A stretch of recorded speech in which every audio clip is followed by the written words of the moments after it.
Oh, hello there, I hope you're doing just good. This is the Best Life Beat.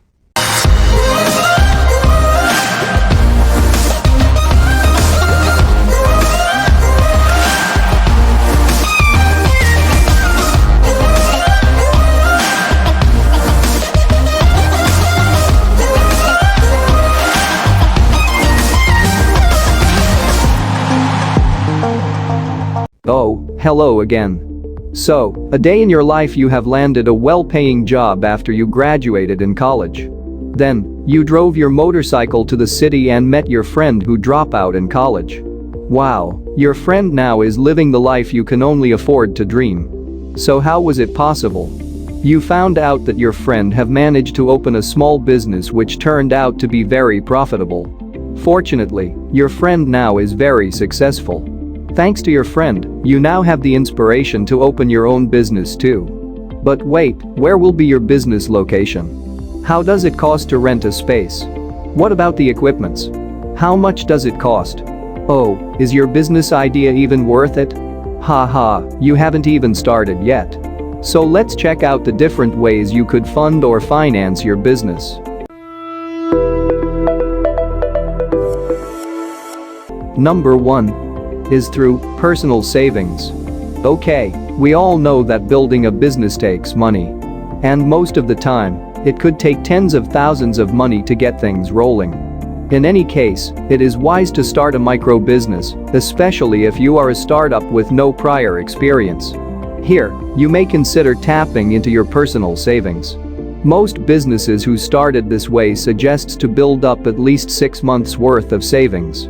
In fact, when starting a business, it can be difficult to borrow from a bank or attract any investors.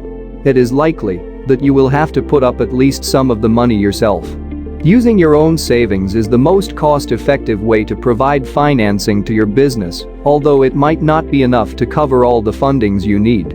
But it is an advantage because you will retain full ownership of your business. This means that you will receive 100% of future profits. And by contributing your own hard-earned money, you will be avoiding any interest payments unlike other financing options.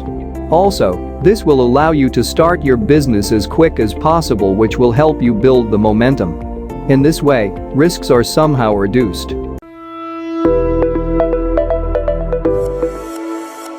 Number 2 is through personal credit. Conventional wisdom says not to finance your business with a credit card. But times are changing, and credit cards have become a useful part of launching a startup business. Usually, owners of startup businesses don't yet have business credit. What they only have is their own personal credit, which is their personal credit cards. Although, using business credit do give some protection, a startup, however, is unlikely to qualify for it. In any case, a personal credit card provides convenient access to revolving credit, which will allow you to easily cover cash flow gaps. The most important thing is that you should be able to afford the credit card bills that you will incur for your business needs. If you have a great credit rating, you may try to negotiate lower interest rates with your credit card issuer. While it is important to consider a credit card's annual fee, you should afford the minimum payments, and if you cannot pay on time, you should be mindful of the interest rate. In this case, you are proceeding with caution. Remember also to keep your spending 30% of your credit limit because going beyond may hurt your credit score.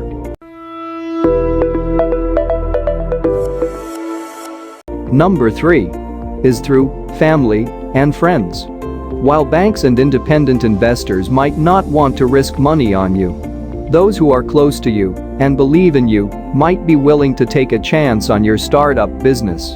The very advantage in this case is that friends and family investors may be willing to put money into your business venture on an interest-free basis just because they want you to succeed. However, failure to communicate and insensitivity can result in bad feeling and, in the worst-case scenario, lawsuits and loss of money, whether that's for you or your loved ones. In any case, if your business hits some rocky times, family and friends are likely to be more forgiving and patient. Family and friends can take many shapes and forms. This group of people may include your lifelong friends, college friends, co-workers, bosses, professors, neighbors, extended family members, and their personal contacts. In all you're getting a fund for your business, always remember what the raised money is all about, so you do not become careless with your loved one's money. Be mindful about what will the money specifically do for your business, and how quickly from taking the money do you estimate you'll be able to pay it back.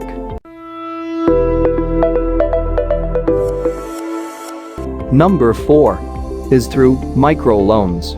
Like it or not, you need money to make money, and one of the biggest reasons why small businesses fail is their inability to deal with cash flow issues. To overcome this ongoing issue, business owners sometimes turn to business loans and other financing products, which can make sense if you have a plan in place to pay back your funding plus interest. In any case, microloans tend to have low interest rates and are more flexible in terms of qualification requirements. That being said, microloans can be an affordable, powerful tool for any business owner, provided they're used effectively. Also, microloans are small loans that are often used by businesses who can't get a traditional business loan from a bank. Microloans may add a modern twist, but all loans have the same basic rules. You have to demonstrate a track record of responsible financial behavior in your personal life. Therefore, you should take steps to elevate your personal credit score and provide an evidence that your business is going to be profitable. To lighten a better perspective, a business loan from a bank are exclusive only for well-established business who have had operated already for at least 2 years. Microloans, meanwhile, are typically reserved for newer businesses or startups who are just getting on their feet. Number 5 is through investors. Costs don't always have to be a barrier when starting up a new business, especially if you choose to work with an investor. Also, the use of outside capital to fund your business can pave the way for a financially successful business venture.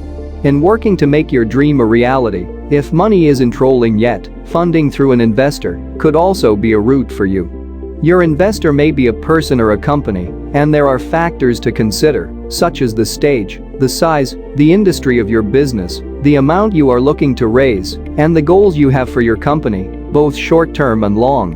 One of the biggest advantages with having an investor is that you can avoid having to take out large loans. Also, it can give you access to the investor's business expertise, which can be beneficial. On the other hand, outside investors will share in the profits of your business. These investors will likely be attached to your business as well. In any case, they might want to be involved in the decision-making, whether from the day-to-day operations to the choosing of suppliers and as to where the business should be located, and many more. Here, you will not have full control of your business. And relinquishing some or much of the control can lead to conflicts if everything is not agreed upon in advance.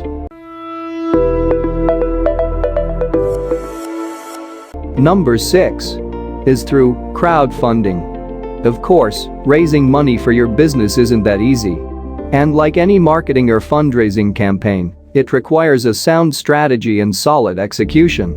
Well, for those of you who are not familiar with crowdfunding, crowdfunding is when businesses, organizations, or individuals fund a project or a venture with small donations from many people. Cool, right? Most of these campaigns happen via internet platforms where you will have to sign up and to set time frames for when money can be raised and to disclose your specific business goals. But you should consider some right way to approach crowdfunding because there are a whole lot of wrong ways. Rest assured, crowdfunding is a welcome phenomenon in the business startup universe. But though it sounds easy, like simply posting your funding needs up on a website and poof, you have just successfully raised funds. Surely not, of course it's not that easy. Because getting hundreds or thousands of people to donate to your project does requires high amount of detailed motive. Besides, most crowdfunding sites have specific rules. The process, however, is a lot similar to that of a traditional fundraising, but with some exceptional twist. Okay, there are 2 more ways to fund your business, so stay tuned and watch until the end.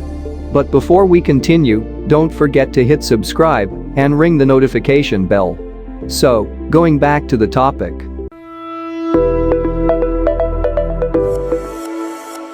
Number 7 is through installment acquisition of the needed equipment. As a business owner, you do understand the importance of having the latest and greatest tools and technologies that are available to you. So if obtaining some kind of technology is sort of essential to the birth and survival of your business, then instead of raising some amount of funds, you may rather alternatively opt to loan the equipment directly from the supplier themselves.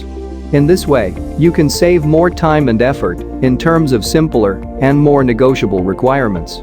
Also, having the equipment in exchange of installment payment terms will allow you flexibility with your available money as compared to the cost of one-time acquisition of an expensive property. Since purchasing an equipment to meet your business needs will take away some or more of your needed working capital. Considering the advantages of equipment financing as a way to meet your project needs is a better judgment. In any case, equipment financing is an ideal solution to make your business functioning at optimal performance to better meet ongoing demand. In this case, the equipment purchased acts as security or collateral for the loan, meaning that as long as the loan is repaid in a timely manner, you have continued use and access to the equipment. If a default should occur, for any reason, the equipment will be used to secure the balance of the outstanding loan amount, plus any additional costs.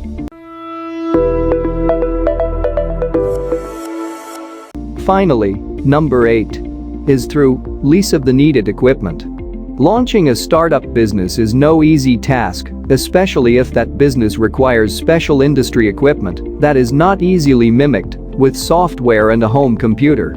The investment in these large equipment pieces can take a huge bite out of your initial startup capital, which can be dangerous in the long run. So, instead of opening a loan and putting down a down payment, business startups often choose to lease their initial business equipment and may even continue to lease after revenue would make it possible to buy.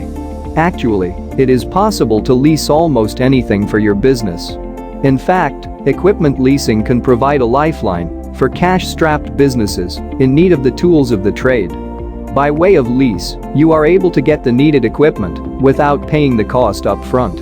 Also, your lines of credit stay freed up. And another favorable side is that lease payments are deductible as business expense. And financially wise, you can then easily upgrade towards a better equipment once the lease expires. Nevertheless, you should be picky when it comes to the terms, especially when it comes to casualty insurance and when it comes to paying personal property tax or handling repairs. Okay, you have just discovered the 8 secrets how to fund your business. So which one are you attracted the most? Comment below. Yay! And also, don't forget to thumbs up this video and share it to your friend. Learn more by clicking the subscribe button and ringing the bell icon for another informative video. Once again, this is Best Life Beat. Thank you for watching and see you in the next video.